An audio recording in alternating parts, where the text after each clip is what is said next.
The first understanding of the Akashic Record is it has a 3D representation.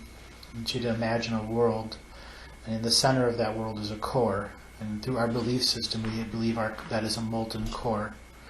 And that core has hardened rock around it. That first layer of hardened rock is where, by metaphor, the Akashic Record begins.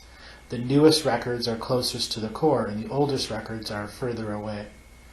And the planet is ever expanding, but at the same time, our planet has been in contraction.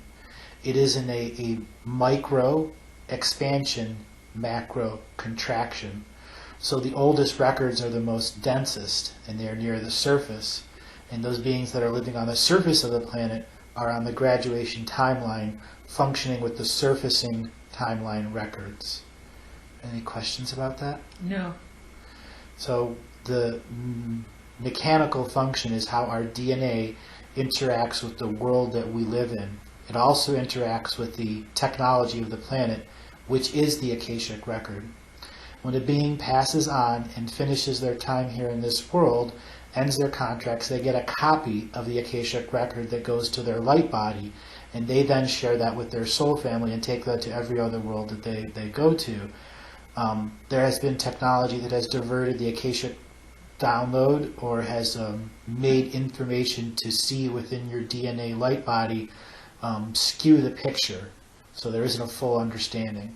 And that's why it's necessary for many of these beings to come back to Earth to get a standing stone, or a way to meter what everything else is saying, and to understand that there have been octaves and themes that have changed perspectives greatly and have altered the truth, when in fact the truth remains in the Earth Akashic Record, which is the surface of the crystalline structures of anywhere between 20 and 80 miles from the surface, from the core.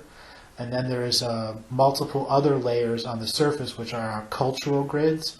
And there's the cultural side of the Akashic Record, which is the amalgamation of all energy.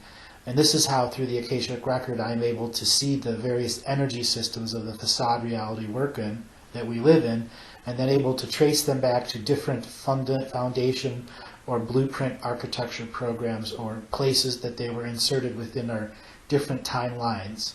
Timelines meaning we're on the fifth time, the fifth world of trying to fix this.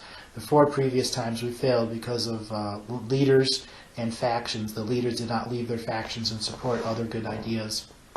Ultimately, there was no ability to change consciousness. Those represent the paradoxes, how many times that we've had to go back to the very beginning. So the Akashic Record has multiple very dense spots where all of the beings, the paradox occurred. The last time would have been occurred in 1986, where we all lost the timeline, just as if we non-existed, and were literally brought back to the very beginning of the first timeline genocide, where we went back into the planet as new sovereign beings without ancestors, because special rules were broken, which made a very distinct marker in the Akashic Record of Earth. And this would be with a scale that they use to determine if the galactic ascension machine is tuned up and actually refining karma or not.